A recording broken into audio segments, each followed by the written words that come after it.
Karya tulis merupakan laporan tertulis yang melaporkan tentang hasil penelitian yang telah dilakukan oleh seseorang ataupun kelompok dengan memenuhi kaidah yang telah ditentukan. Sedangkan karya tulis ilmiah sendiri merupakan karya tulis yang dibuat untuk memecahkan suatu permasalahan dengan memenuhi landasan teori dan metode-metode ilmiah. Biasanya itu berisi tentang data, fakta, dan solusi mengenai masalah yang telah diangkat. Jenis-jenis karya tulis ilmiah. Yang pertama, makalah. Makalah merupakan karya ilmiah yang membutuhkan studi, baik langsung ataupun tidak langsung.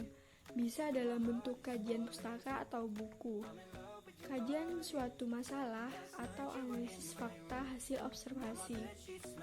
Yang kedua, laporan penelitian.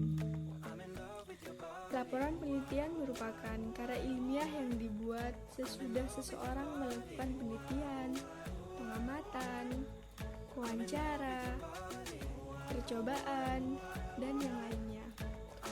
Yang ketiga, skripsi. Skripsi adalah karya ilmiah yang ditulis oleh mahasiswa tingkat strata 1 untuk mendapatkan gelar sarjana. Yang keempat, tesis. Tesis merupakan karya ilmiah yang dibuat oleh mahasiswa tingkat strata 2 untuk memperoleh gelar magister. Yang kelima yaitu disertasi. Disertasi merupakan karya ilmiah yang dibuat dan disusun oleh mahasiswa strata 3 untuk mendapatkan gelar sebagai doktor. Di sini saya akan menjelaskan bagaimana karakteristik dalam penulisan suatu karya tulis ilmiah. Yang pertama yaitu analogus. Maksud dari kata logis sendiri adalah setiap tulisan yang ada pada suatu karya ilmiah haruslah dapat diterima oleh akal dan berdasarkan kebenarannya. Lalu yang kedua ada data yang jelas. Data karya ilmiah yang dijadikan bahan penelitian haruslah sesuai dengan fakta yang ada. Lalu yang ketiga ada objektif. Isi dari suatu karya tulis ilmiah harus objektif atau tidak boleh direkayasa sedikit pun. Lalu yang ketiga ada sistematis. Penulisan suatu karya tulis ilmiah haruslah sistematis, atau dengan kata lain dapat dikatakan dengan sesuai dengan peraturan yang berlaku.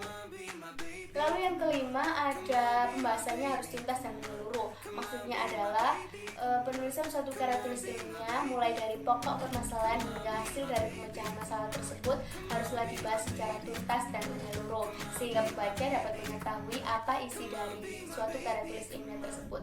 Kemudian yang keenam ada menggunakan bahasa yang baku. Maksudnya penulisan suatu karya ilmiah haruslah menggunakan bahasa yang baku sesuai dengan kaidah-kaidah kebahasaan yang benar. Kemudian yang terakhir ada dapat diuji kebenarannya. Pembahasan mengenai pokok permasalahan hingga hasil pemecahan masalah dalam suatu karya tulis ilmiah haruslah dilakukan percobaan sehingga kebenarannya dapat dibuktikan. Kebahasaan yang digunakan dalam karya tulis ilmiah. Yang pertama, baku. Baku adalah struktur bahasa yang digunakan sesuai dengan kaidah bahasa Indonesia baku, baik mengenai struktur kalimat maupun kata. Demikian juga pemilihan kata atau istilah dan penulisan sesuai dengan kaidah ejaan. Yang kedua, logis. Logis adalah ide atau pesan yang disampaikan melalui bahasa Indonesia ragam ilmiah dapat diterima akal. Yang ketiga, kuantitatif. Kuantitatif adalah keterangan yang dikemukakan dalam tulisan dapat diukur secara pasti. Yang keempat, tepat. Tepat adalah ide yang diungkapkan harus sesuai dengan ide yang dimaksudkan oleh penutur atau penulis dan tidak mengandung makna ganda.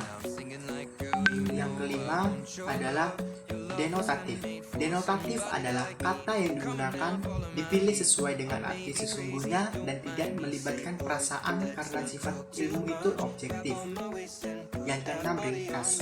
Ringkas adalah ide dan gagasan diungkapkan dengan kalimat pendek sesuai dengan kebutuhan, pemakaian kata seperlunya, tidak berlebihan tetapi isinya benar. Yang ketujuh, runtun. Ide diungkapkan secara teratur sesuai dengan urutan dan tingkatannya, baik dalam kalimat maupun dalam paragraf. Sistematika dari karya tulis ilmiah meliputi 3 bagian. Bagian yang pertama adalah bagian pembukaan.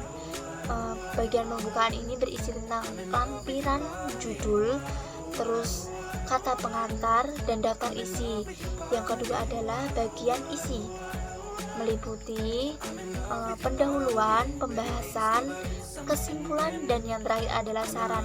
Kemudian bagian yang ketiga adalah bagian penutup.